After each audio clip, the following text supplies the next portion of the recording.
Everybody, welcome to the Artist of Data Science Happy Hour number 45. Who's been here since like Happy Hour number one? I know Eric's been here around for quite some time, but yo, Happy Hour number 45. Just a few more weeks till it's been a year straight of this stuff. So thank you guys for joining me on this journey. Um, Shout out to everybody in the room, Spencer, Abe. I got to give a shout out to Abe. He's been crushing it with helping with the social media stuff on the Artist Data Science page on LinkedIn, driving that engagement and increasing the brand awareness. Abe, I cannot thank you enough, my friend. Shout out to Eric, Austin, Joe, Russell, Nisha, and Jacob. What's going on, guys? Super happy to have all of you guys here. Man, it's Friday 13th, Friday, August 13th. So some before Abe gives his shout out to some folks, I want you guys to think about this.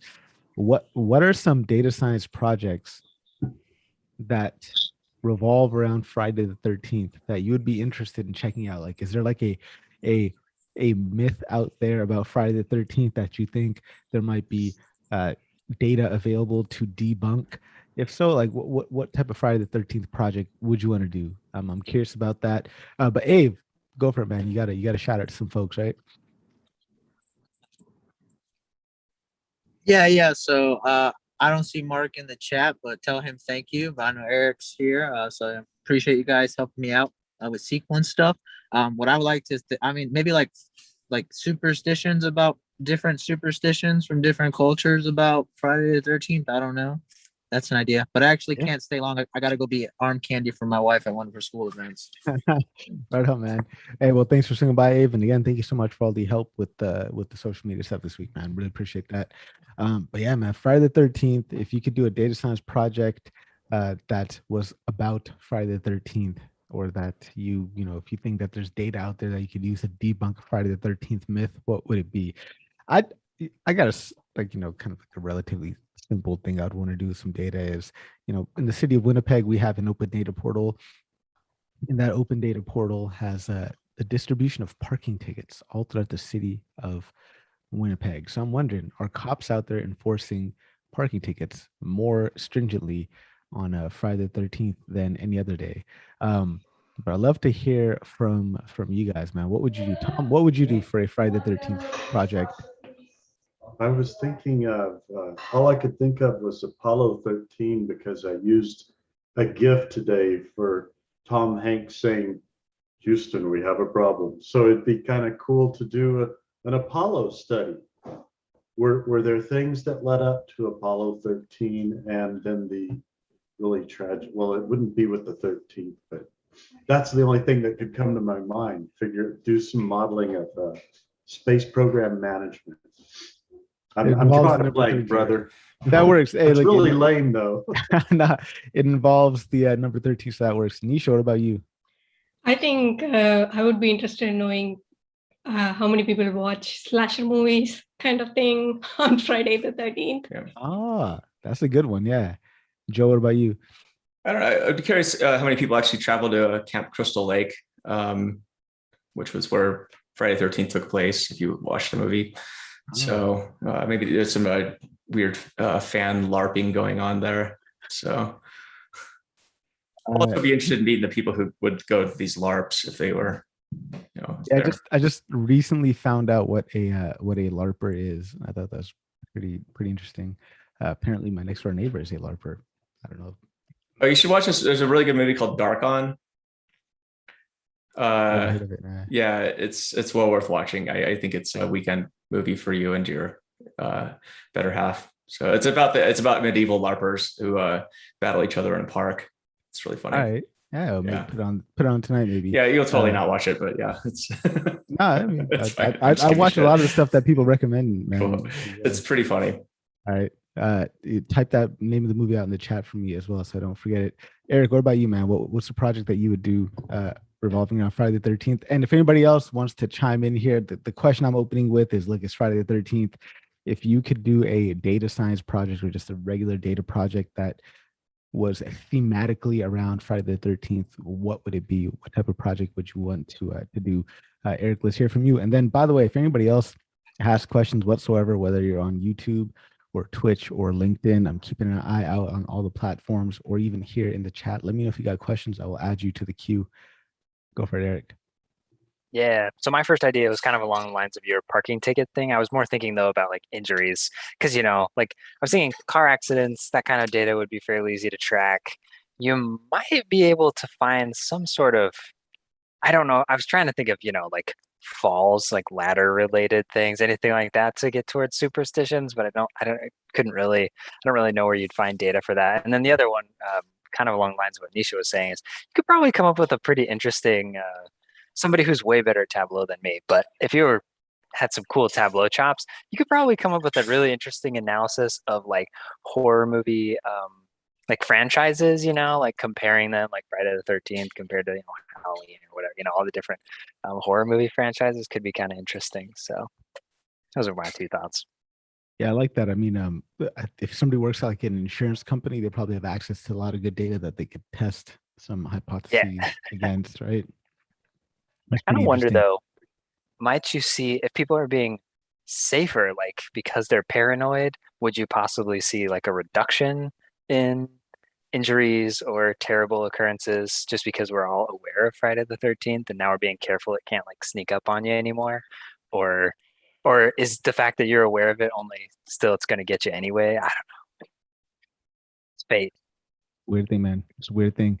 Let's hear from Austin. Austin, man, haven't seen you in a while. Good to have you back. Then let's go to Austin, then Mark, and then we'll go to John's question. John's got a question. And then by the way, if you guys have questions, again, let me know right there in the chat, and I will go ahead and put you to the queue.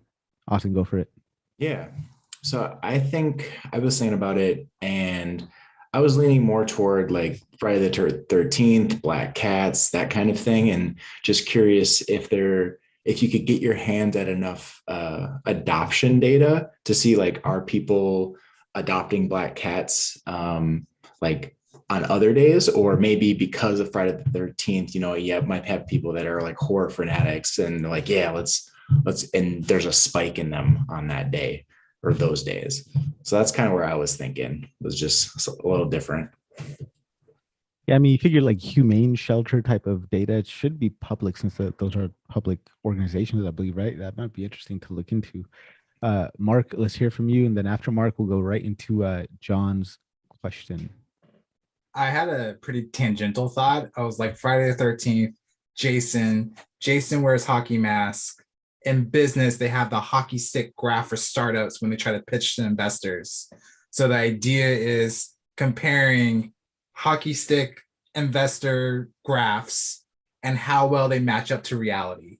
So you can probably find some decks of startups somewhere, watch some pitches, get that data, and then compare it to like Series A, Series B, or just failures of companies. Huge stretch, but that's where my mind went.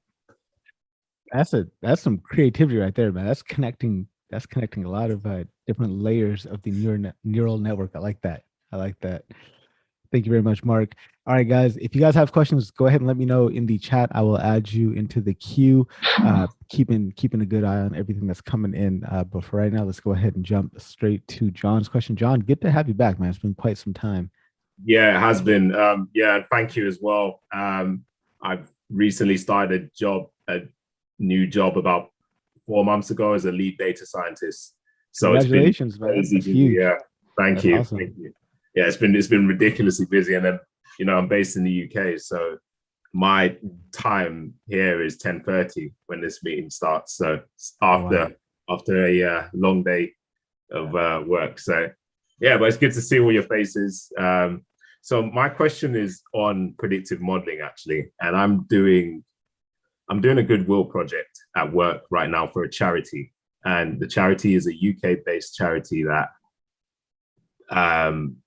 basically redistributes food waste from large supermarkets to those that don't have the funds to buy their next meal, basically, right? So the charity works by using volunteers, and what they do is they sign volunteers up to shifts, but what they often find is that they don't fill the shifts. So what they're looking for is a way to predict what shifts are not going to be filled so that they can take action beforehand and reach out to more volunteers to fill those shifts later down the line. So the approach I'm going with is actually looking at it probabilistically. So the idea that came to me was, what if you treated a volunteer sign up as an event, right? You can get the probability distribution of volunteer signups. And then you could, from that probability distribution, maybe fit a probability density function. And then once you fit that probability density function, you could simulate volunteer signups, like how many volunteers are going to sign up for a shift over a given period of time. You could then compare this to the actuals and calculate errors.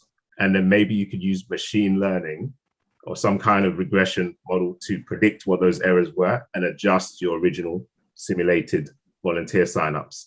And that could be your, that's kind of the approach I was exploring. So I just wanted to put that out there and see if anybody, has done a similar thing, haven't done something similar to that, but just based on like the problem statement.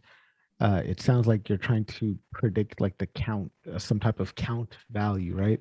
So if it's a count value, I'd be inclined to probably use some type of generalized linear model, specifically maybe like a Poisson regression or something along those lines. That's kind of the direction I would try to sniff in and see if I could find something that fits there. But I'd be happy to hear what other people have to say about this too. Anybody have any ideas? That's kind of my 2 cents there. Poisson regression. Or some other type of GLM. But if it's okay, I was really trying to listen carefully, John, and this sounds really interesting. I'm like Eric, food waste, major travesty. So what is the goal of your current exploration? So the goal is to be able to inform the volunteer manager who reaches out to the volunteers to get them on shifts, to inform them beforehand whether a shift is likely to be filled or not, so that they can take some action to reach out to volunteers so that they can fill those shifts, right? Because if you imagine, if you don't fill your shifts as a volunteer manager, all that food can't be delivered to where it needs to be delivered.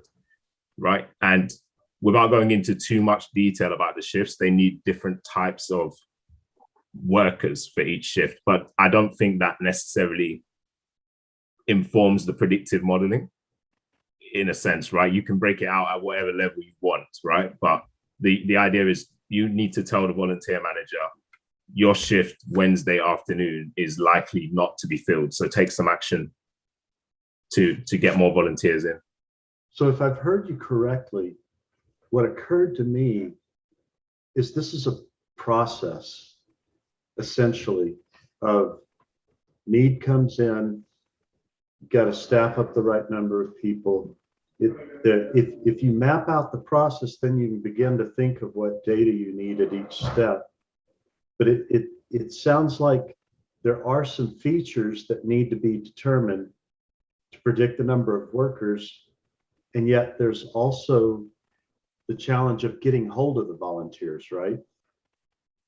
Yes, yeah. So what we're doing, right, the tool is simply to inform some decision making later on, right? So we stop where the volunteer manager takes action. So what would happen is the volunteer manager would log on to an interface, we would have the tool up and running, and the tool would tell them, hey, your shift that is a month away, let's say, on Wednesday afternoon, you're not likely to get any volunteers for that shift. So take some action now to reach out to your volunteers. And that's based on previous data, right? So going with my approach before, what I would probably be looking at is I'd look at the distribution.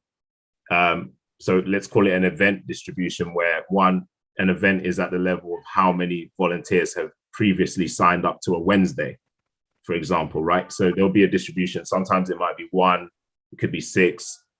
We could fit a probability density function to that distribution once we gather that from data. And then we could use that a probability density function to simulate for a given time period how many volunteers are going to sign up, and then look at the residuals between that and the actuals, and maybe fit a machine learning model to predict those residuals so we could adjust our simulation.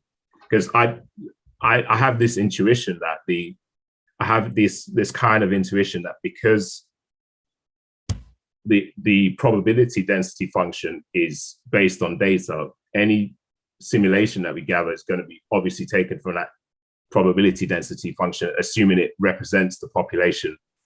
And then, but you are saying that one of the key issues in executing these processes of getting volunteers to deliver this food is really just planning ahead so you have enough volunteers, right? Yes, that's exactly it. So, yeah. And forgive me for doing this because I do want to hear from others, but I read Vin's latest post very carefully. I'm one of those people, when Vin talks, Tom listens, because he sounds like he's just learned a lot of hard lessons. That's what I love about him. And I can hear him kind of saying, and by the way, John, I'm not suggesting there's not machine learning that could help with this, but being a father of 9, I'm thinking, oh, this might be a bigger human problem than a machine learning problem. Again, not to say no machine learning, but it's okay for the data scientists to go, maybe there's a human solution here. So we have a really solid process of always getting enough volunteers. I apologize.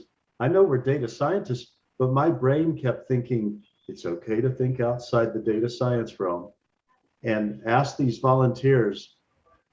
There's times we just need you on call, like a backup jurors, so to speak. And there are times where you need to say, I can do it. And if you can't, you get someone to take your place. I'm just saying, as you look at this, don't be afraid to call on human resources help to come up with some cool solutions too. Yeah, it sounds like you're thinking the right way on the other stuff. Agreed. And just to kind of reiterate as well, this tool is there to help, right? We're not expecting this tool to solve every problem the organization has in terms of filling volunteers.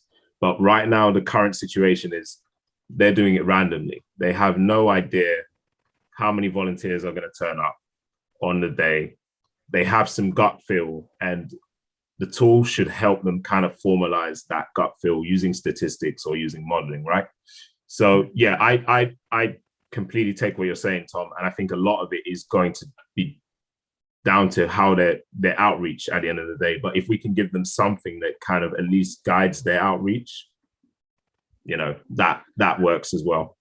Yeah, let's thank you very much for that, Tom. Let's go to Mark, because I feel like Mark might have some insight, because this sounds like a typical problem that you deal with in healthcare, which like patient show ups type of thing. So I'm thinking you might take it in that direction. I'm not sure, Mark, but what are you saying? Yeah, so I have 2 thoughts. One is the healthcare one, because I did take a healthcare modeling class that I really loved. And there's queuing models to help you figure that equation. They used it for like telephone lines when they used to have to hold to go transfer people, right? They use these queuing problems to figure that out. I'll go pull it up and put it in the link.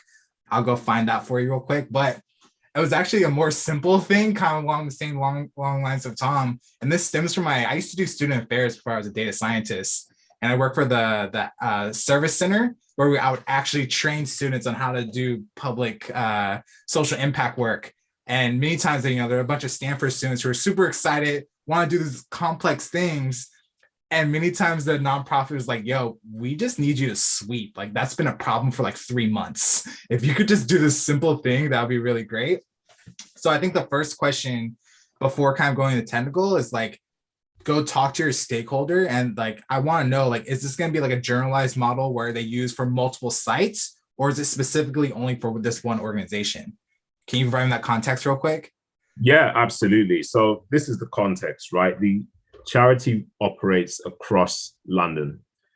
they have multiple sites in which are based in the 4 quadrants of London, north, east, south, west, right? And from those multiple sites, they get volunteers in, and there'll be, like, for example, a driver, there will be a warehouse operator, but each volunteer operates on a shift itself, right?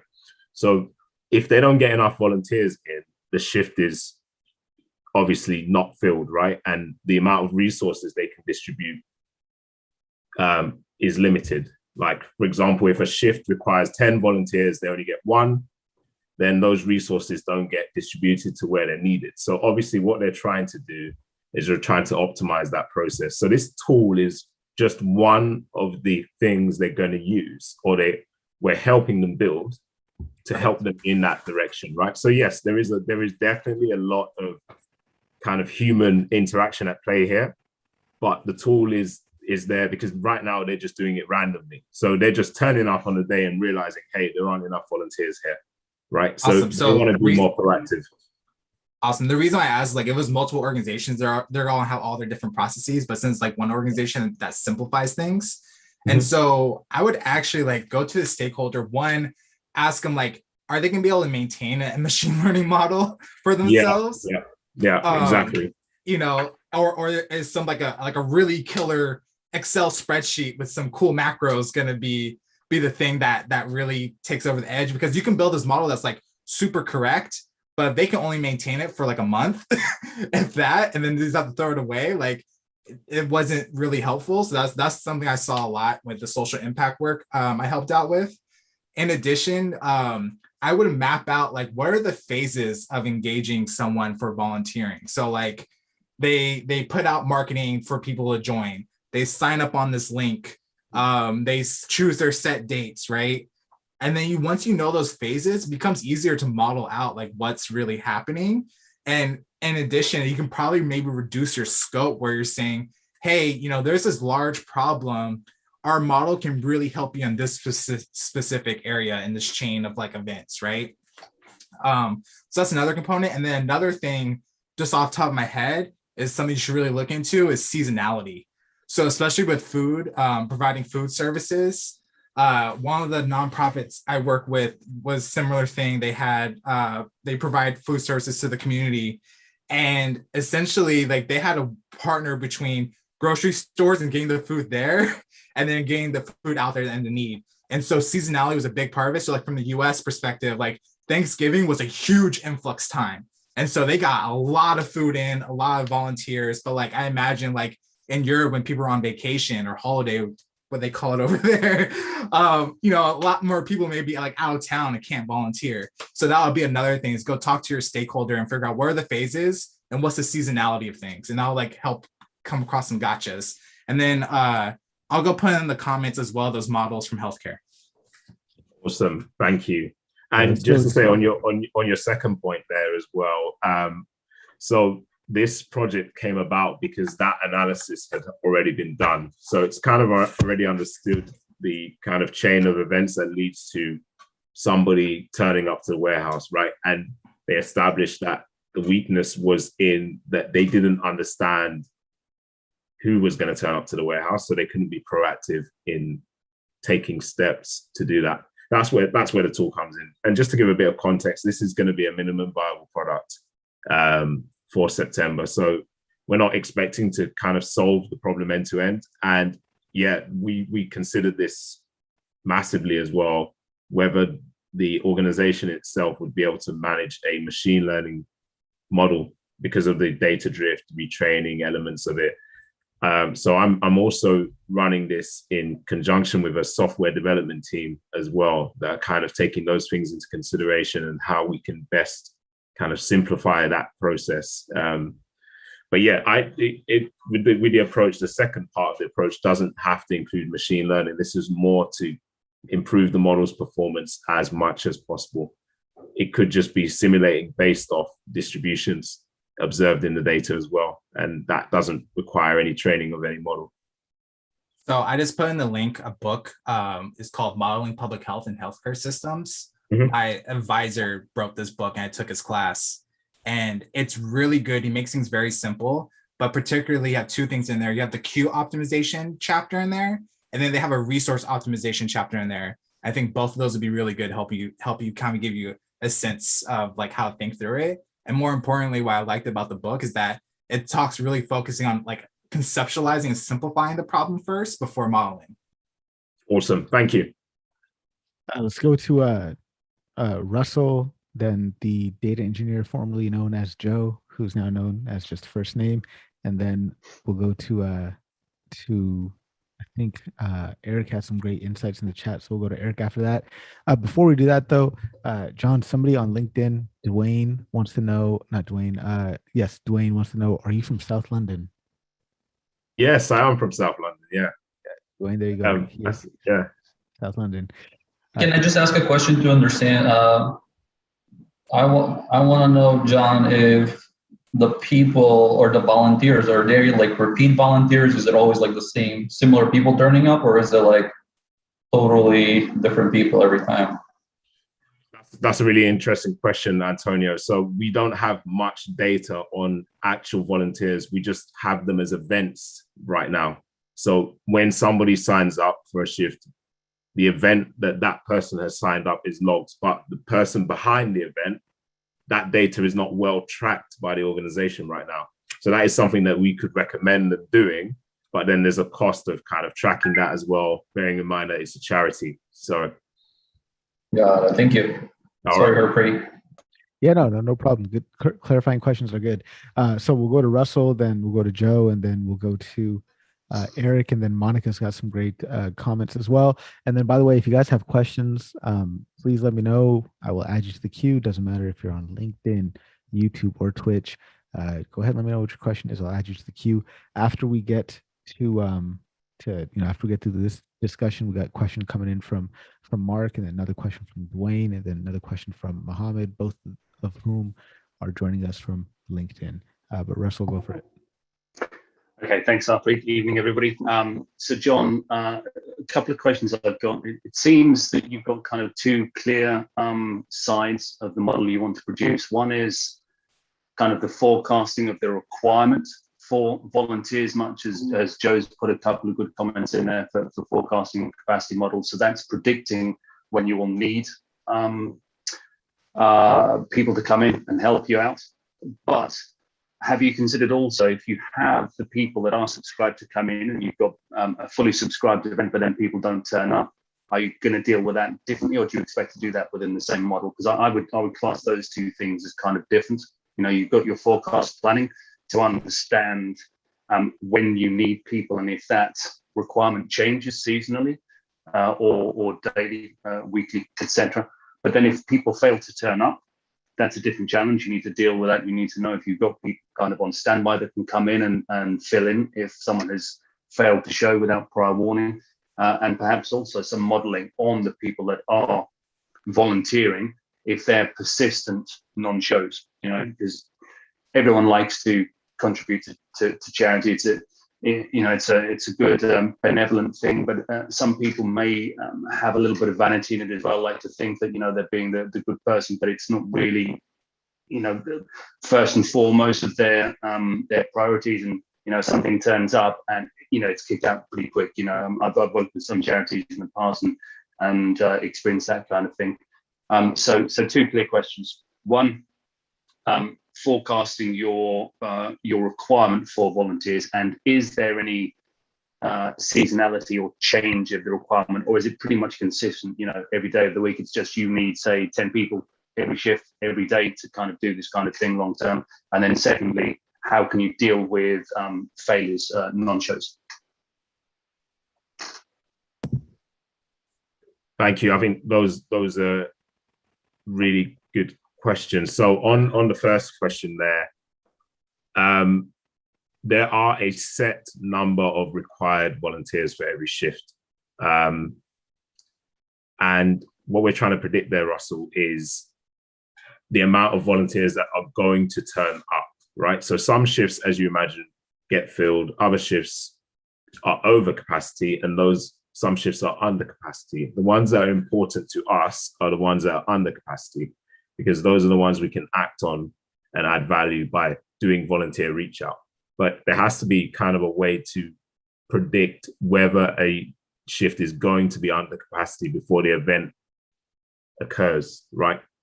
So that's kind of on the first question. On the second question, in terms of no-shows, this is probably beyond the scope of the project. And the reason I say this is you talked there briefly about at the volunteer level themselves, right? If we could identify if there are particular volunteers that regularly show or regularly don't show. And to do that, you'd need data on the volunteers themselves, right? Like, which we don't have. So we are limited by data there. So there are challenges in that we're doing this project as a kind of goodwill project. So there are time constraints. It's not actually our BAU work for the organization.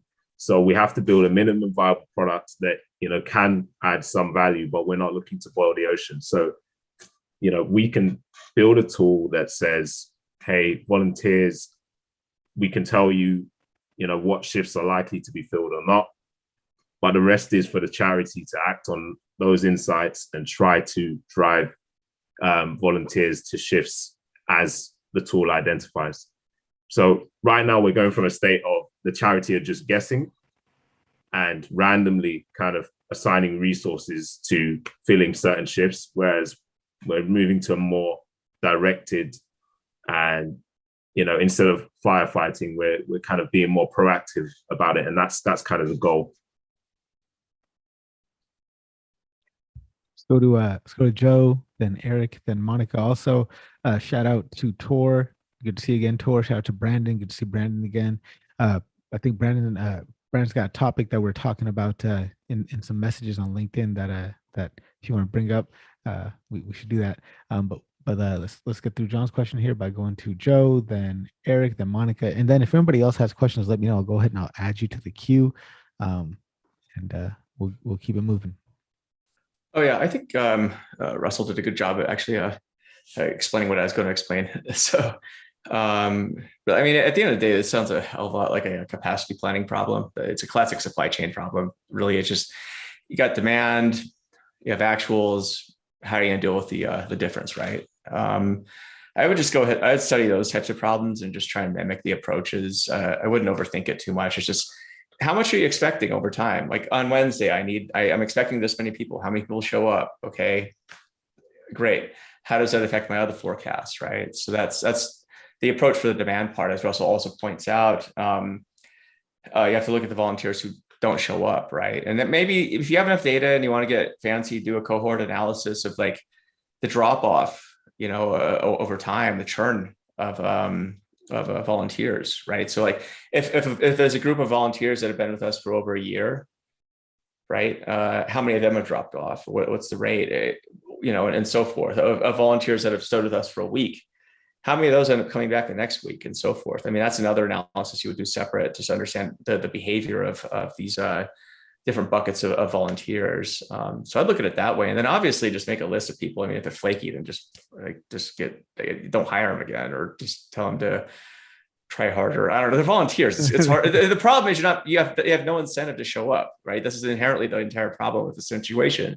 They're not financially compensated, right? And unless they believe in the mission of what you're trying to do. To Tom's point, it's a human thing as much as a technical thing. So it's like, you ain't paying these people. They really don't owe you anything except their time. And, and given how flaky I see the world is right now, people don't show up even if they're getting paid a lot of money. It's just, so volunteer. I mean, I don't know if there's a greater chance somebody shows up if they're not getting paid than if they do get paid. I'd be interested in that analysis. But I mean, as I pointed out in the chat, I mean, I would have, a nice chair that I was expecting next week. They're like, oh, we don't have any people to fulfill that. That'll be here in October, maybe. I'm like, thanks, guys. But this is happening everywhere. I talk to people who have restaurants, and they're paying people whatever you pay people at restaurants. They can't find anyone to hire at this point. So they have to close their restaurant. So it's, this is, I would say maybe, I'm not sure what's going on in the world, but I would say just finding people who reliably show up in general is like if you could solve that problem, like I'm sure a lot of businesses would love to throw money at you for this. Per Brandon's comment in the chat here that he's looking for companies that might be, startups that might have like a app for volunteers. And it's like, well, that assumes you want to pay for an app of which you're making no money to begin with. But I could see businesses paying a lot of money for this thing, because this is like the biggest problem going on. It's like, it's not so much like, you know, having to let go of workers. It's like you cannot find anybody right now. It's insane. So soapbox done. I will mute myself. Thank you. Great insight, Joe. Thank you very much. Real quick, maybe off first names rant, is maybe the problem statement isn't like predicting how many people you need, given that like the volunteer problem is hard to figure out like who will even show up, is maybe predicting like which events will be a failure, or events will have like all the no-shows where you can't do it. And just shifting the perspective a little bit is, rather than predicting how many people you need, just whether or not an event will happen or not. And I feel like that potentially simplifies it a bit more. Or it could be more complicated. I don't know. I'm coming in as blind. But essentially just like it gives you another option to provide that. And that still provides them the solution of like, hey, this event's going to be in danger. Reorganize your resources or something. Yeah, I take both points. So we have, I'll start with Joe's kind of insights, and I'll move on to what you were saying, Mark, there. So, Joe, I think you quite rightly pointed out that so many things kind of impact whether how many volunteers you're going to get, right? So that's kind of where our approach has been in terms of trying to treat these volunteer show-ups as a random variable, which means there's a probability distribution attached to them somehow. So that's kind of the approach, is to understand, using the data, look at the data to understand the probability distribution of the amount of volunteers that turn up for, say, a warehouse shift, you know, across all the data we have, and then fit a probability density function that can help us simulate who turns up to warehouse shifts. Mark, on your point, we have looked at several different angles of, you know, what our target variable is. And we came to the conclusion that we don't think that it's a standard machine learning problem in the sense of, here's a label, here's some data, fit your model to the data based on your label. There's kind of several reasons for that. One thing is kind of feedback. So briefly, what we mean by feedback is if we tell a volunteer manager, right, based on this data, no one shows up to this shift. When they act on that, the next time that data feeds through the model tells them, well, this shift gets filled, right? But that's only because they've acted on it. So, you know, that's why that kind of supervised learning approach, we explored it, and we realized that maybe it's not the best approach to solve this particular problem. And on this, just to kind of close the point, Joe, there, what you're talking about is kind of like a gap in people that have the right skills to fill positions. And I'll say now, like, we're not trying to solve all of the problems of the charity with this tool. This tool is really just going to be a minimum viable product just to solve this one issue of guiding action, really. That's it. We don't claim to, we don't even claim that, you know, once we release this tool that, you know, all their volunteer management problems are going to go away, because it is deeper than that, right? There's more to it than that. So yeah, point taken on that area as well. Real quick, if I may, Harpreet. Yeah. John, I think you're demonstrating good thinking here. We're having fun in the chat over here. There's some good stuff there. Just a spirit of, this is a talk Greg Kikuyo and I developed together. It's a spirit of, imagine you've got this matrix, you've got your business triage needs, and you've got your current data assets. And for one approach, one modeling approach, you may not have the data you need, because a lot of us were sitting around, boy, wouldn't it be nice if you had data on each individual human's reliability in this realm? Well, you may not have that, but you can start with an inferior model that does something better than, you know, statistics, and then you can start collecting data with the tools Jay is mentioning and others. It doesn't mean, just because you don't have the data assets you need right now, doesn't mean you can't start collecting them to get a better model in the future. Yeah, no, completely agree with that. Like, and that is kind of part of the longer term plan, is to inform them, to inform the organization we're working with on what data they should consider collecting. There's a cost to collecting data as well. So because they're a charity, that kind of sits on their side in terms of, you know, that's kind of a decision above our station, really. That's kind of more for the leaders of the charity to decide whether they want to spend on, you know, infrastructure to start recording that type of data. But yes, I completely agree. Awesome. Eric or Monica, do you guys still want to contribute here? If so, let me know. I will say something that take me like 45 seconds. So a couple months ago, I had to do something a little similar with predicting stuff. And yeah, like machine learning would have been cool, but I didn't have enough data for it really. And so all I did was take volume, day by day volume, or I guess you could take shift by shift volume by location or whatever.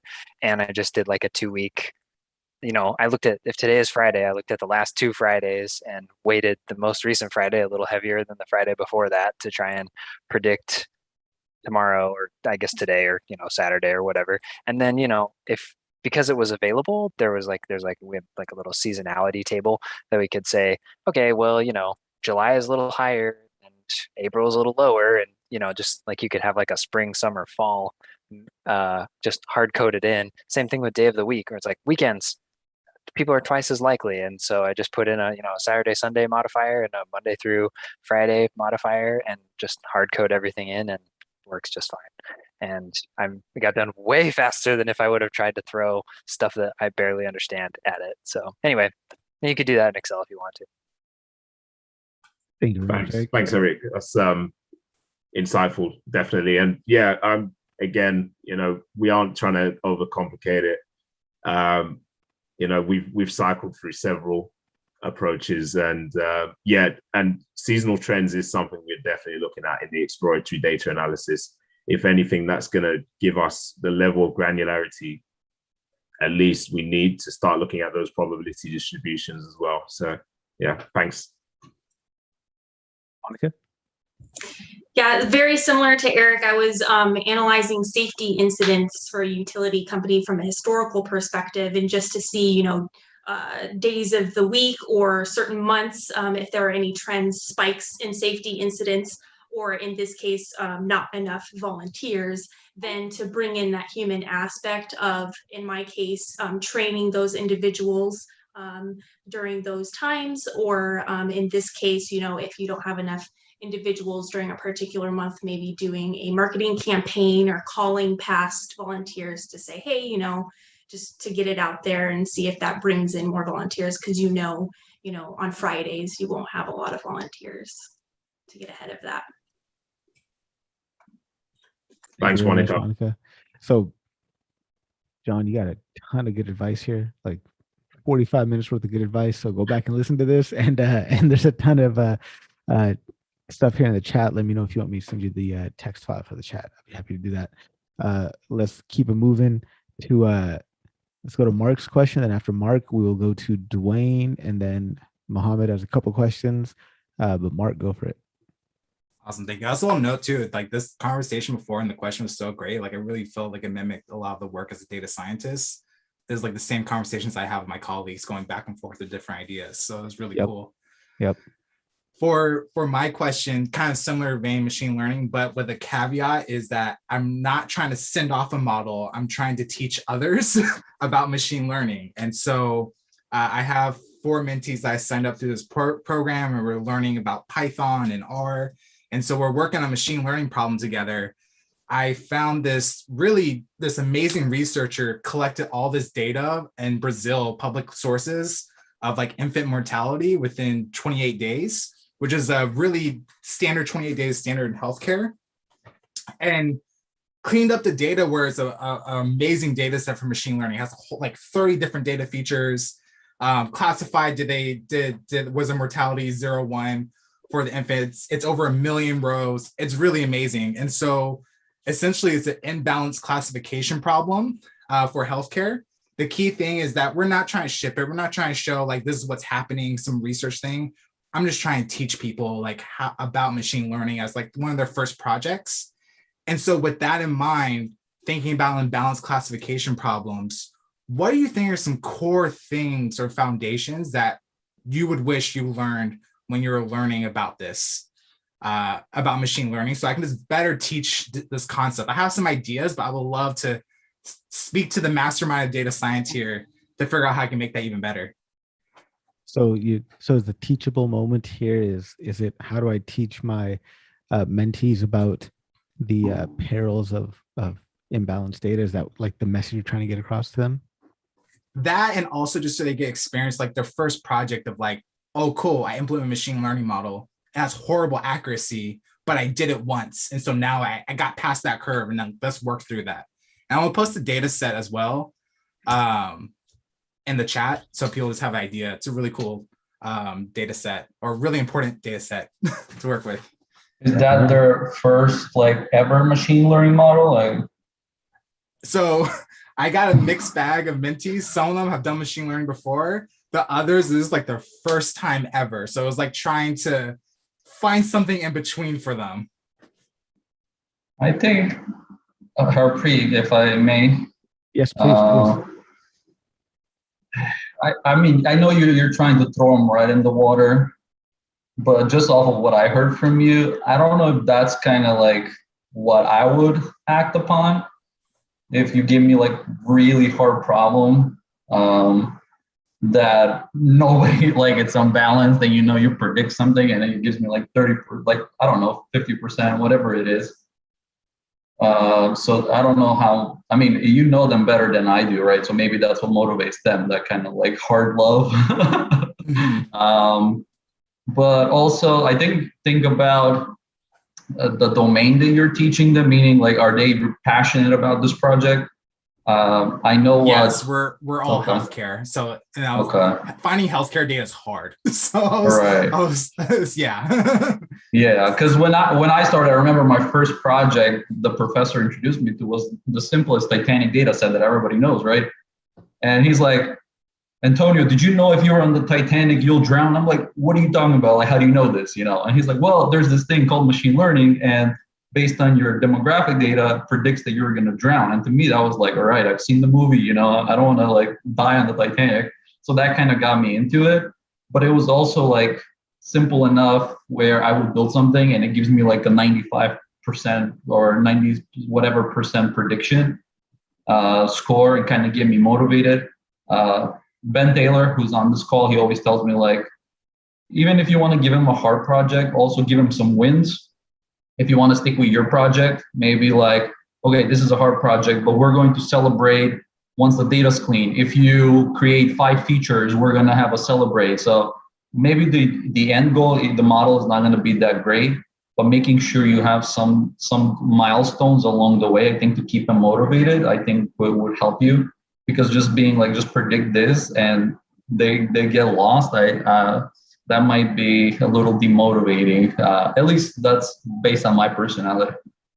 Hey, Mark, I've got something to kind of add to that as well, right? So you talked about accuracy there, which I think is very interesting, especially for imbalanced classification problems. So what I would say is get them to pay particular attention to evaluation and the confusion matrix. So especially in healthcare, that's really important, because obviously having false positives, false negatives in healthcare means something completely different than it does to say what I'm doing, right? Because the impact of that is huge. So I would say just a lot of focus on evaluating the results of a machine learning model, because the reality is, like with cloud computing, tools like Amazon SageMaker, you can build models very quickly using AutoML, but not everybody understands what the model's doing and what the results of that model. And I'd say that's probably the most important thing, especially in a healthcare domain. So imbalanced classification, focus particularly on getting them to understand what the confusion matrix is telling them about that model. As you know, even in balanced classification, if you just say yes 100% of the time, your accuracy is going to be quite high, isn't it? Right. So Yeah, and that was another thing that made me excited about this data set. It was like it serves a great example, especially in healthcare. The first question I asked, like, what's the cost of a false negative, and like how can we frame this problem where we give our end result that's actually something beneficial and not going to cause more harm, right? So I really love that point. And also, I just want to note in the comments, people are saying to create a balanced data set, to create a sample, and I'm totally going to implement that, and that's a great idea. Let's go to that might have been Nisha's comment that she was talking about. But Nisha, go ahead and you had some great comments in here. Then after Nisha, we'll go to Tom, and then anybody else wants to jump in here. Definitely, Brandon. Love to hear your thoughts on this as well. Nisha, are you still here? Yeah. Yes, you are. Yeah. Yeah. So I am mentoring some mentees from back India as well. We are working on a machine learning problem, not in healthcare, but a Kaggle data set. I felt like that was the easiest way to go about introducing it, just because we were of different domain expert. But in your case, you said everyone has the healthcare experience. So in that case, my suggestion would be to create a subset that is a balanced data set from the main one to bring them up to speed on the basic concepts, especially the confusion matrix, the true positive, sensitivity, specificity, all those trade-offs. And the other thing next, when you implement the imbalanced classification model, the thing to look out for would be the sampling techniques. The sampling techniques come in place. Many people do not really know how to modify your model when you use a sampling technique. If you see even the literature for research on this area, they use a sampling technique, but they do not modify their regular, even say, let's say regression model, because the equation changes when you do a sampling, resampling. So that's something probably might be to be aware of if you're teaching them something on imbalanced classification. But my suggestion would be to go with a balanced classification, make it easy on them, get that spark going. Tom, go for it. Yeah, thanks. I was feeling left out because there's a chat going on with memes about the Titanic. And I got a confession, I've never seen the movie, so thank you for letting me talk so I could do something. No, seriously, Yogita is spot on. Some others are emphasizing start with a simple balanced data set, because we have to create a pipeline, we have to create our tool set. But I want to just say something I didn't hear anyone mention yet. If you think of each mechanism we have in the pipeline, we've got our cleaning, we've got our scaling, we've got our feature reduction, we've got our feature engineering, we might add PCA if we need it. But at each element in the pipeline, we can try different things, different scaling methods, different things along the way. And one of the things we can try is, especially in classification problems, if we're having to fill it in, you've got the random sampling like people have mentioned, but you've got SMOTE. There's different things you can do. You dial in different mechanisms, and I feel like, I'm not criticizing anyone here, but Manjanath and I are the ones that really, if we see each other post on this, we're like, yes, listen to this. We need to remember to encourage people, use cross-fold validation as much as you can. Why? Because you're not just looking for the most accurate model across all the folds. You're looking for the tightest distribution of accuracies across the folds. That's a big signal that you're generalizing well with your model. And by dialing in different methods of balancing the data set, you can see which one's going to work best if you do that type of hard metric work. I hope that made sense. If it didn't, oh, thanks, Serge. Yeah, Serge, he probably put that in his book. No, it definitely did, and I appreciate it, because again, I'm writing Google Colab notebook like tutorials for them, and we do them together in our sessions. And so when I started on this one, I kind of hit a block. I was like, whoa, this is a little too intense. Let me go get some advice to figure out how to scale this back for them. So I'm so happy I talked to y'all, because I think I'm gonna get something really good for them now. If you start with that intense of a pipeline, you will overwhelm them. But if you do it in little steps, they'll go, oh yeah, that makes sense. It's like telling them to jump over the canyon right away. But if you walk down, I was about to say, I just want to get some feedback as well. One idea I had, and just this again, trying to think teaching, getting over that hurdle of like, oh, machine learning is so advanced, like there's no way I can do it, right? I want to get past that hurdle. And the idea was like, hey, we're going to implement a machine learning model on this really bad data. The model's going to be horrible, but you're just going to implement something. And so you did machine learning once, right? Would that be throwing them too much in the deep end? Or do you think that's going to be like, okay, like, I think so. I mean, to echo what Tom's saying, I would say like, take that approach, but start them with a balanced data set, like a super easy one, actually. Like it's a dead simple set. And then mess that data set up, like make it really imbalanced, but use the same data set, but just, this is their second time doing machine learning. And now they're going to see that, oh, geez, that approach I took that first time doesn't seem to work the second time. Gee, what happened? Well, do some stats on your data set, figure out, propensity labels and so forth. Look at your confusion matrix. That was brought up a lot too. I think, okay, look at how imbalanced all of a sudden the predictions are. And then, geez, to Tom's point, how would we go about solving this problem then, right? If the number of representative samples have declined a significant amount, and I'd ask the student this way: what do you think would be some ways that we could solve this problem? How would you think about this? When I teach, I always try and leave it open-ended for the student to figure out, right? Where it's like, I'm going to give you some hints, I'm going to give you some approaches, but at the end of the day, like, let's come up with a way to make sure that you can, either resample correctly, or come up with a better proportion of labels, such that you're not constantly dealing with this, kind of this accuracy paradox. Yeah. Which I mean that term very literally in the most classical sense of prediction. So definitely. Oh my gosh. Thank you so much. Again, like going from just doing data science to teaching others, like a whole other ball game. So I appreciate this advice so much. Yeah, some great tips. Brandon, what do you think? Yeah, I was just typing. Yeah, you could build up on this, right? Because I saw in the comments some people are saying you could even inject fake data, right? Mess up the data in some way, right? Because you're trying to figure out how generalizable a model is.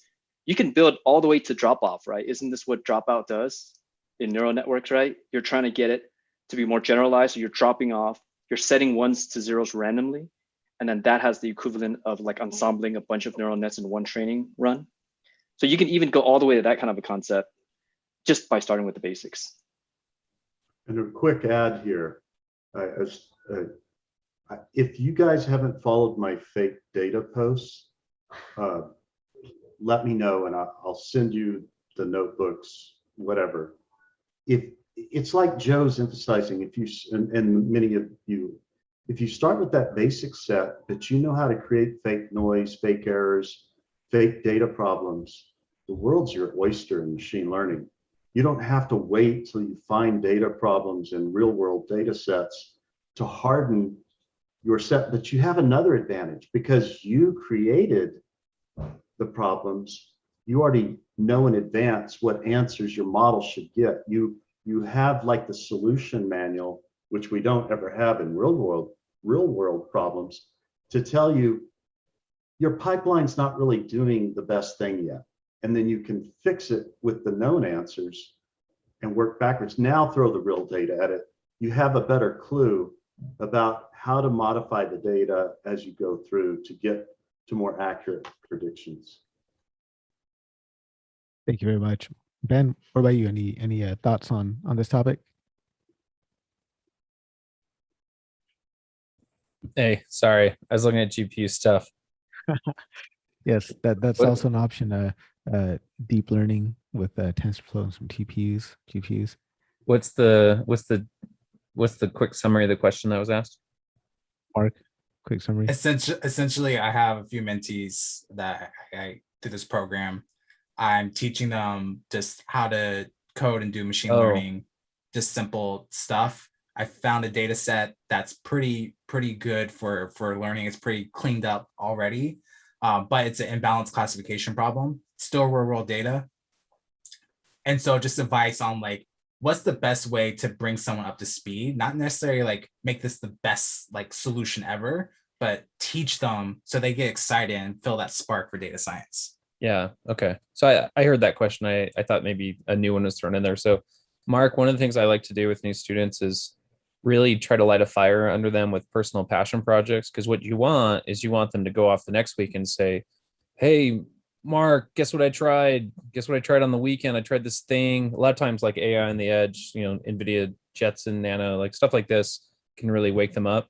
And the hope is like, and how did it go? And they tell you, oh, it kicked my ass. Like Saturday I had all these issues. I tried a web scrape, it didn't work. Like you always want them to kind of run into the weeds, and that's, but the passion will help them kind of muscle through it. So I'm a huge believer in that, just because that's the issue. A lot of these Kaggle data sets, they're too clean. They're not real. So throw them into the real world and have them a reason, give them a reason to swim. Awesome. No, thankfully, all of them are healthcare background, and we found a real world data set for healthcare, which is pretty cool. And that's awesome too, because healthcare in itself is inspiring. Like, you know, what, especially if you can get access to like patient level data or something where it's like, no, if you do this, it'll actually make a difference. And that's it's patient level. It's wild. It's wild. Public data set from Brazil. I don't know. It's public. So nice. Hey, Mark, is auto ML a bad word here?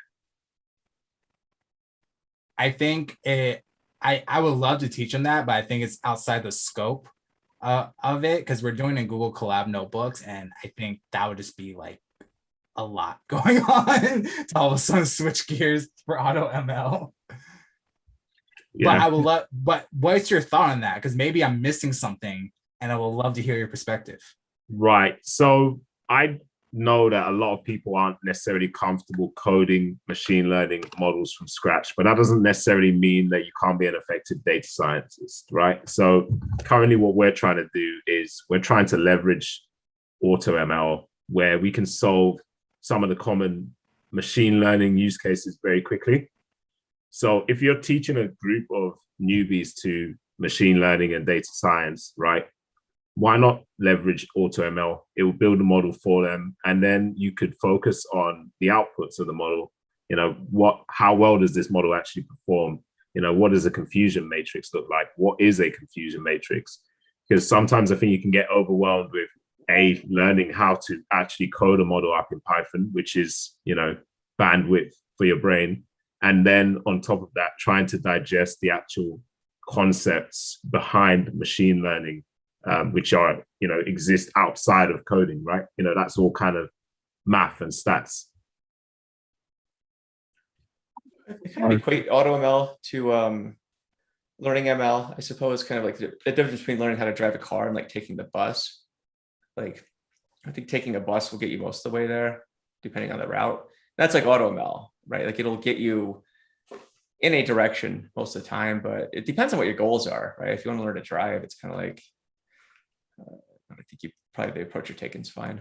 So I think the main skill is I want to give them the skill set where they can know how to set up their own technical project and repeat this process over and over again in the future. So that way, like, you have an idea, they have the toolbox to set it up themselves. Just very briefly, guys, more than 20 years ago, engineering managers that needed strength of materials analysis done or failure analysis done were all excited that finite element packages were getting easier to use. And they thought, oh, we don't need to hire an expensive engineer. We can just get someone to run this software for us. Bad mistake. It takes knowledge to clean data. AutoML doesn't do everything, and the sexiest thing we do is clean data. And get up out of our chairs and go talk to the data management entry system programmers to say, please don't let that field be nullable. I need that data. Please do a type check on this data. I don't want to continue to have to maintain my code to convert these strings. But then what happens when AutoML fails and the person using it doesn't have a clue why? You know, yes, you don't have to be an automobile designer to drive a car, but what we're doing is not that. And if the AutoML breaks down, it's sure better to have a data scientist at the helm that knows what the heck's going on under that hood. You know, we've worked at AutoML startups before, building AutoML systems. I mean, Ben and I have a common relationship in this regard. I will say that the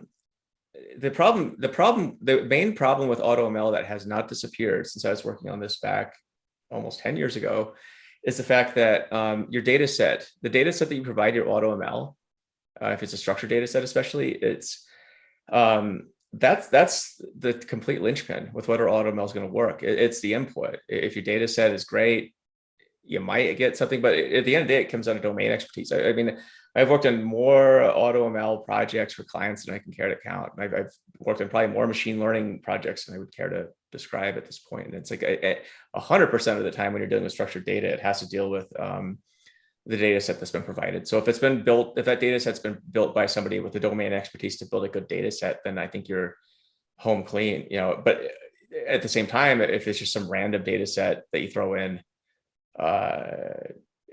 I don't know, it's going to be a very random result. I wouldn't say it. If it predicts well, it's because you were lucky, not because you did great work.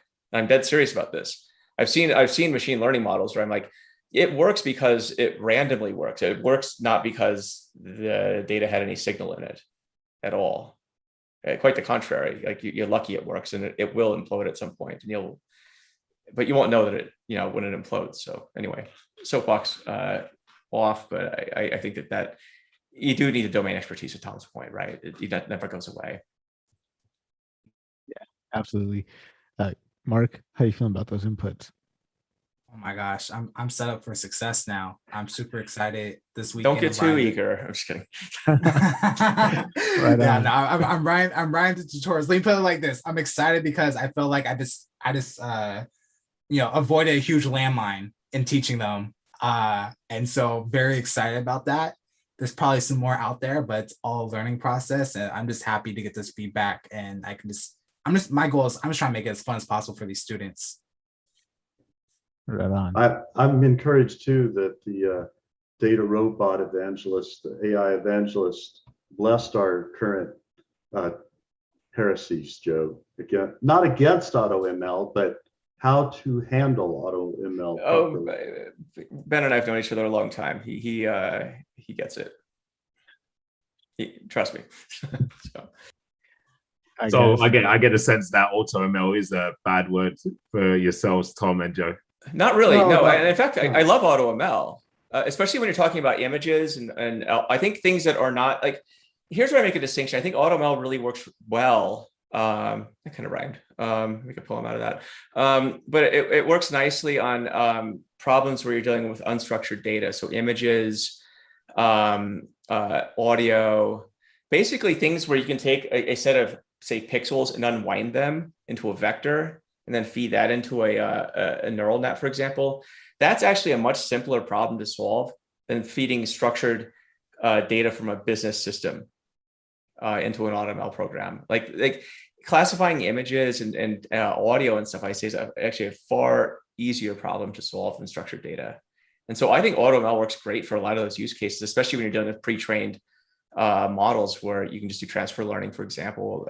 Going to a Google Cloud, for instance, just using their AutoML for like image classification. It works most of the time.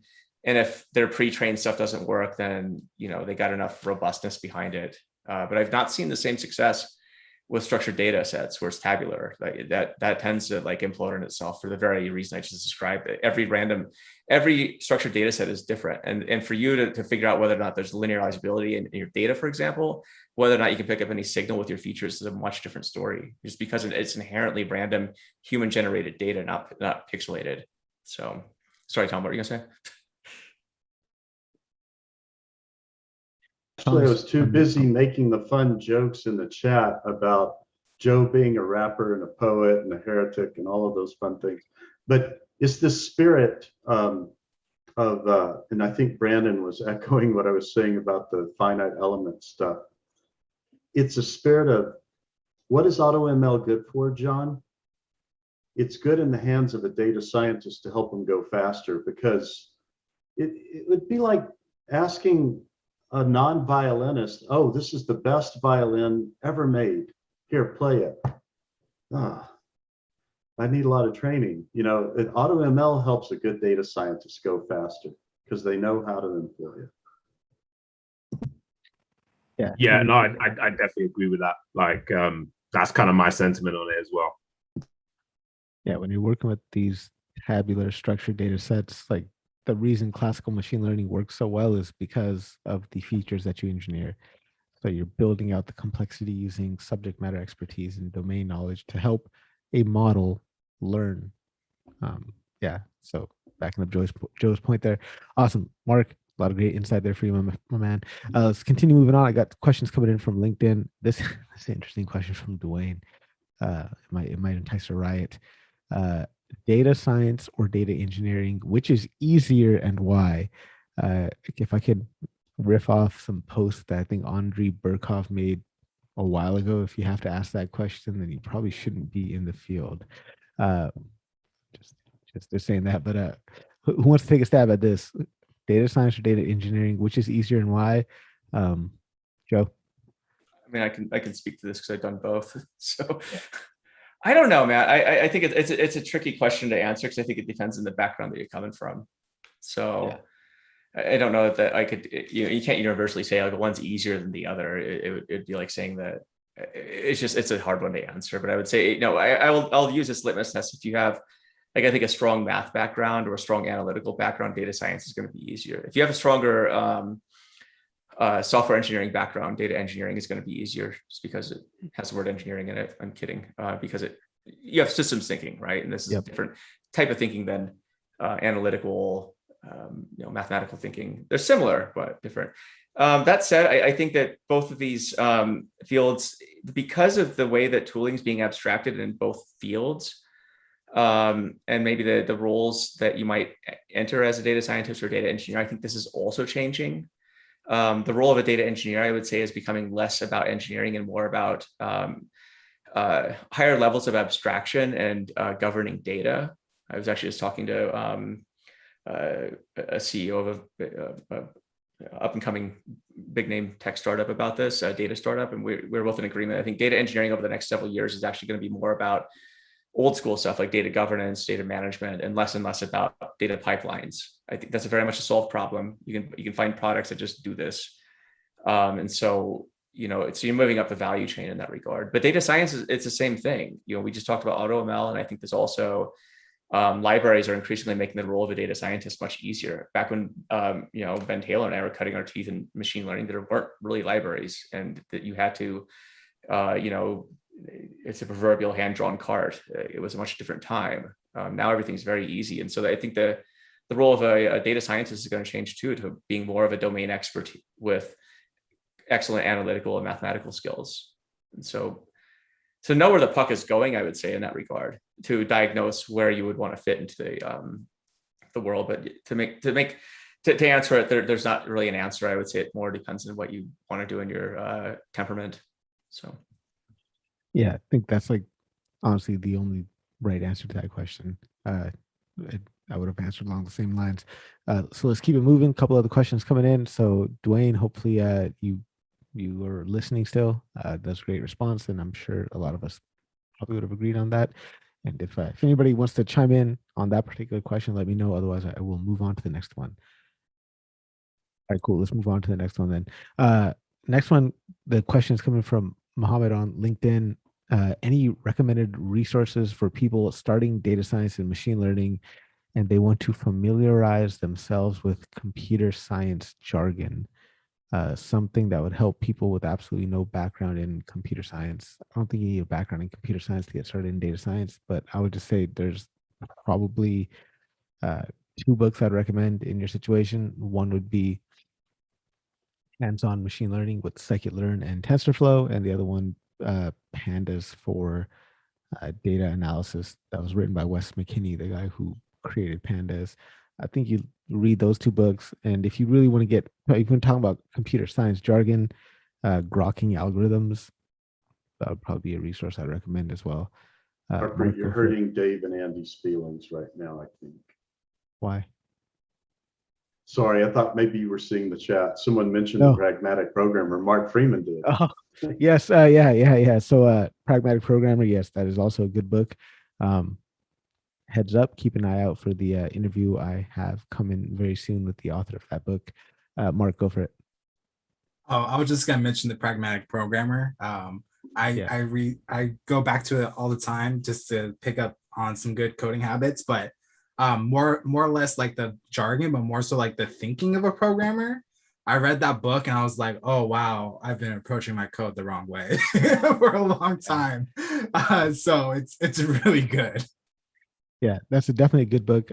Andy Hunt is amazing.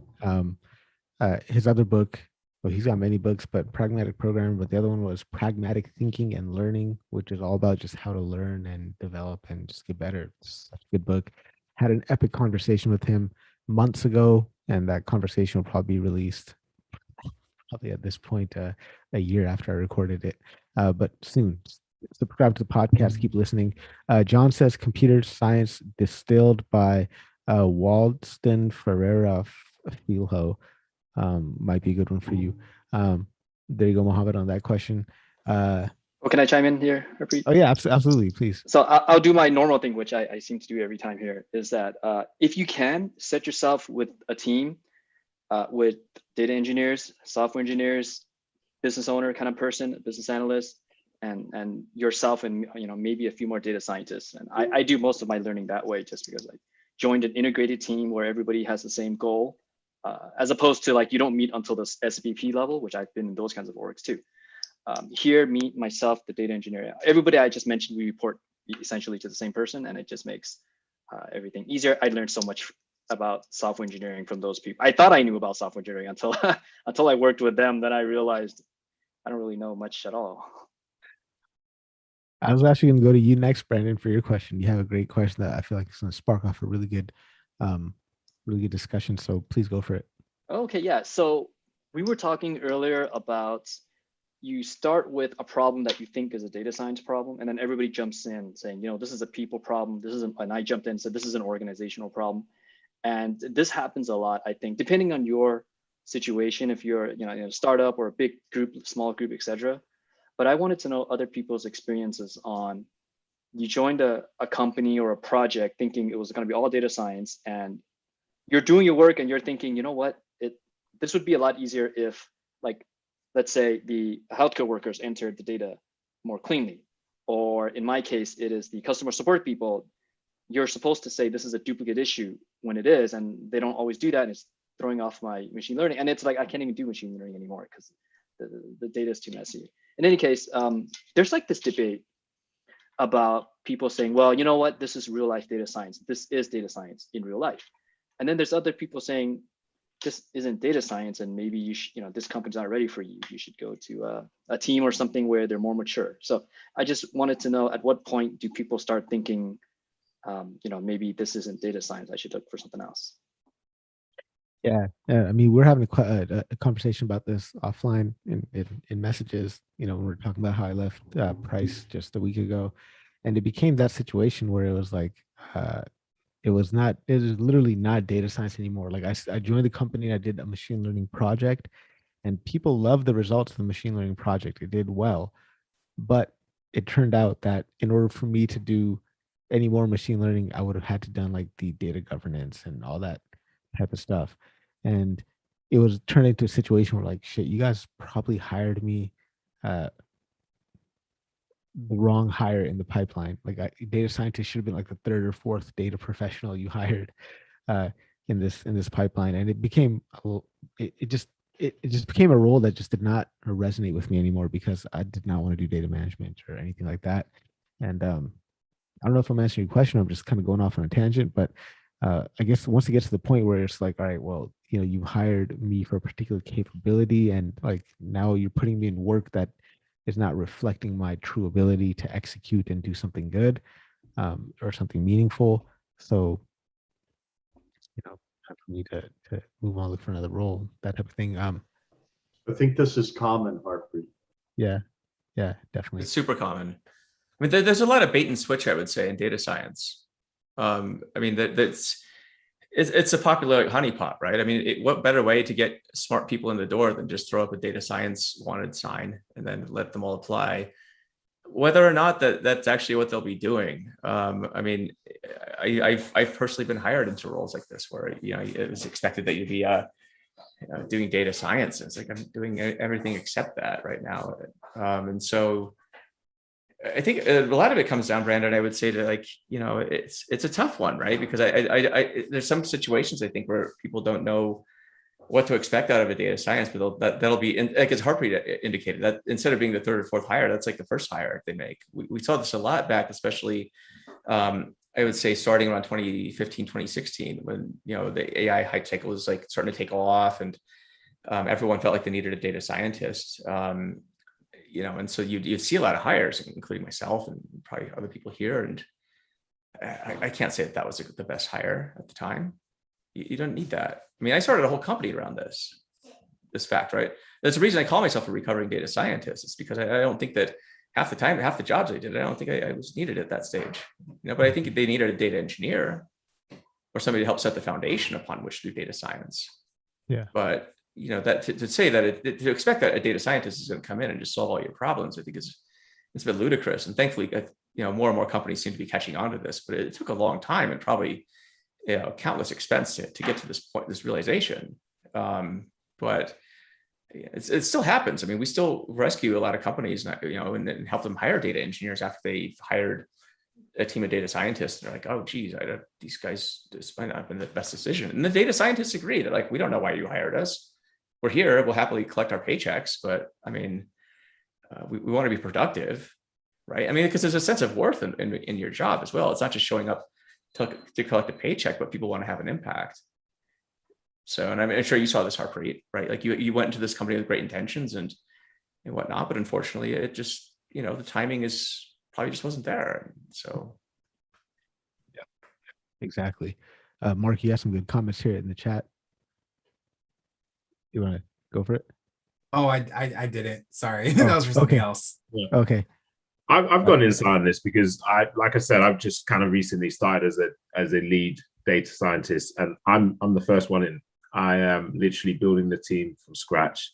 We're trying to digitally transform the organization, and I'm finding that 4 months into the job, I've not done a real single bit of data science in the traditional sense. A lot of it has been around regulation, governance. We're trying to set up a cloud platform, and there's a lot of internal inertia because of just we're operating in a regulated environment. But I think that is the reality of a lot of data science jobs. That is what it is, and like people have expressed, it is very common. So I think maybe you kind of almost need to redefine what you define yourself as data science and see whether that is realistic in the job roles that you're applying to or the job roles that you're partaking in. So kind of my new kind of definition of data science is, what can I do with data to help the business achieve its goals? So sometimes it's not always machine learning. It could be some form of higher level statistical analysis that could help the business make a strategic decision, right? So like machine learning is usually automating decisions at scale, usually. If you wanted to just make one key decision, you don't necessarily need like a machine learning model operating at scale for that. You could do, a Bayesian network, you could do some causal inference, and, that could drive a decision as well. And that's adding value. And you're not kind of doing data science in the traditional sense that I imagine a lot of people view it. Causal inference and Bayesian networks are cool. Shout out to Judea Pearl. Also, shout out to the co-author, Dana McKenzie. You can tune into that podcast episode with the co-author of the Book of Why. Again, some point, not in the near future, but It's coming. Al, talk to us, man. Talk to us. You're able to sniff out a situation and save yourself from it. Yeah, I don't know for sure, but it definitely, once you guys started talking about it, yeah, I got an offer a couple of weeks ago. I actually sought out Tom to talk through it, and there were a couple offers that came in all at once, and so it was I was, my 24 years in the military, I was not used to any of that, so I needed some sage advice. So one of them was a data scientist position by title. And I went into the interview, like the company, I applied for a different position that was an analyst position. The company said, we'd like to put you in for this other job. I said, okay. And it was just like whirlwind, like immediate. Next day I was in an interview with a board, and I looked at the job description. I was just like, I might have like 30% of the technical skills that you're looking for. And so I just went into the board and just was like, hey, I'm not going to lie to anybody. If they ask about these other skills, I'm happy to learn as quickly as I humanly can, but it's just not something I possess. And so they didn't really ask about it. And it quickly became apparent that the skills that I had that they needed was military experience, the ability to speak to senior officers, and an ability to lead and organize. Which is fine. I worked hard on those things, and they're good skills, and I'll use them again. The issue for me was I was not going to be a data scientist. I was going to be in charge of some kind of low-level staff data scientists who were doing some code stuff and some, sprinkle some ML and AI on things. But it was not only was it not going to be me being a data scientist, it was going to be me in a supervisory position for which I didn't feel equipped. And I felt like there was going to be enough work that it was going to rob me of the chance to develop my own skills. That everything was just kind of going to be panic mode, and kind of the products that I got from my team would just, I'd look at them and do the best I could and be like, yep, looks good, and fire it off. So all of that was just a situation I wasn't comfortable with, but it certainly was, part of that carrot was, it says data scientist. And it was slightly more money than the other two jobs I was offered.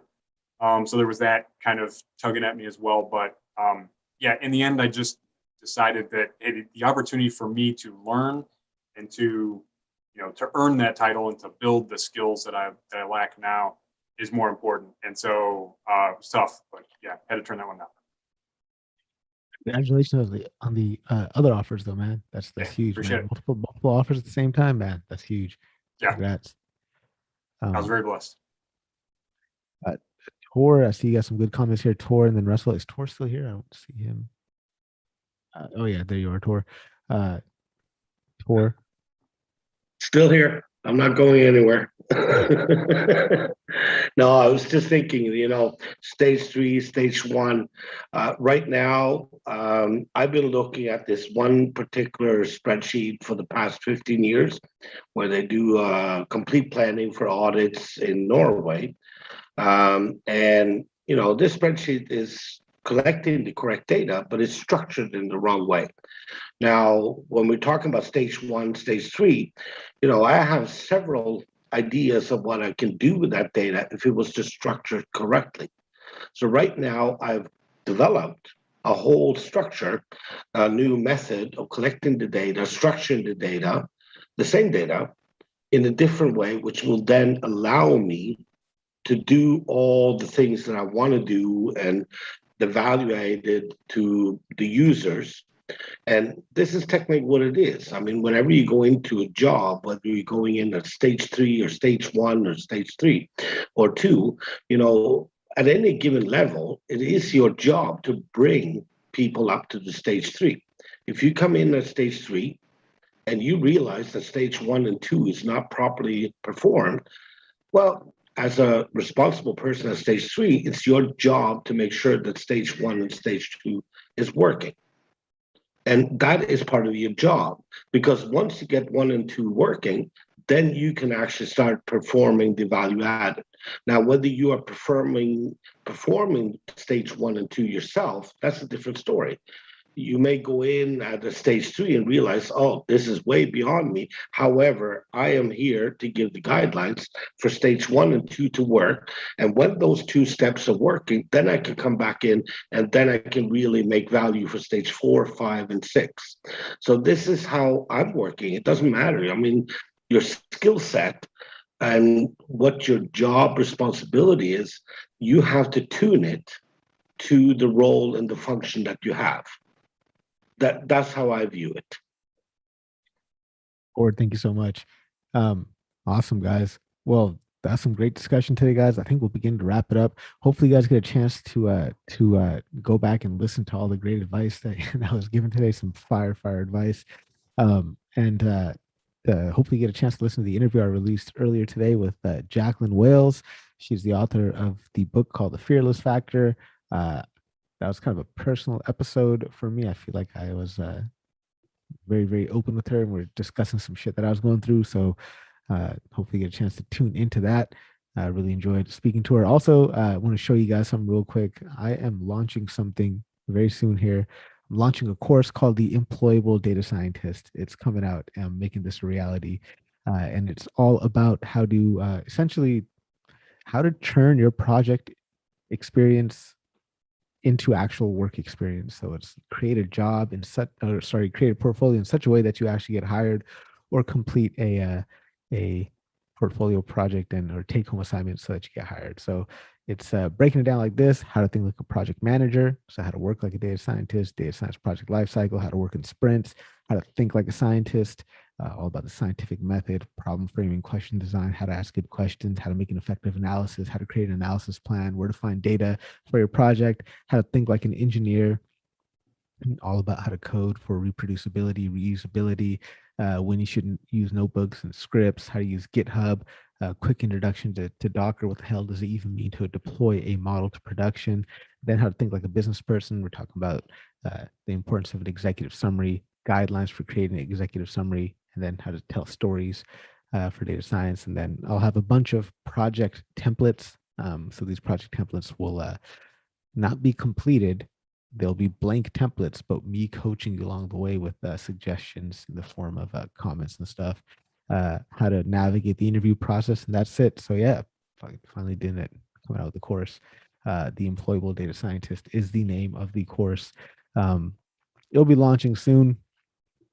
I'll do a pre-launch at some point.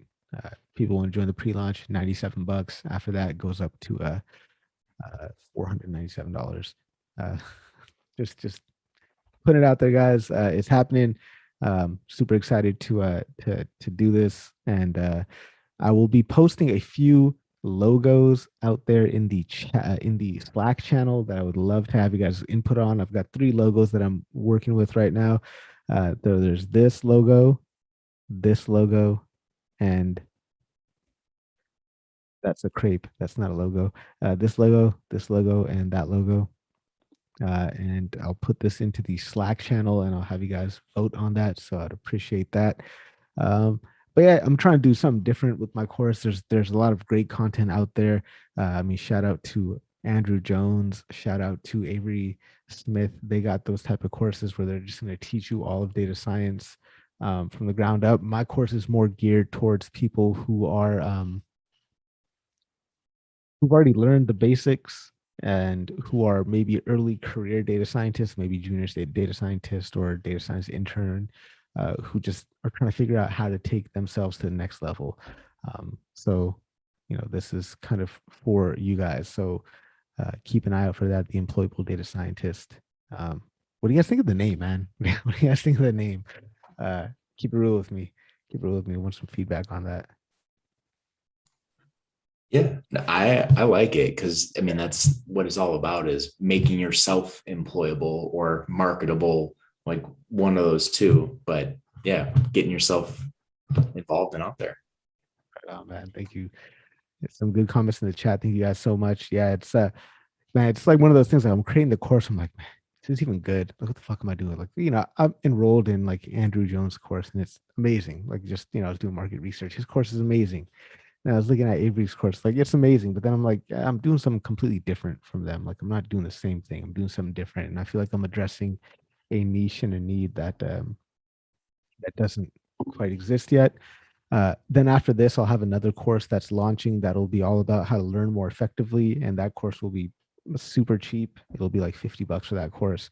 An entire series talking about everything from how to read a book, how to write notes, how to actually learn effectively and quickly, and it'll be a lot of fun. And I'll make that a super cheap course, so that people can that. But yeah, I guess I'm jumping on this course creator bandwagon. So hopefully, guys, I'll reach out to a couple folks here to do like a test run of it to get your feedback. So you can expect some messages from you guys. All right, guys. Thanks again for joining in. Thanks again for hanging out. It's been an excellent session as usual, my friends. Remember, you've got one life on this planet. Why not try to do something big? Cheers, everyone.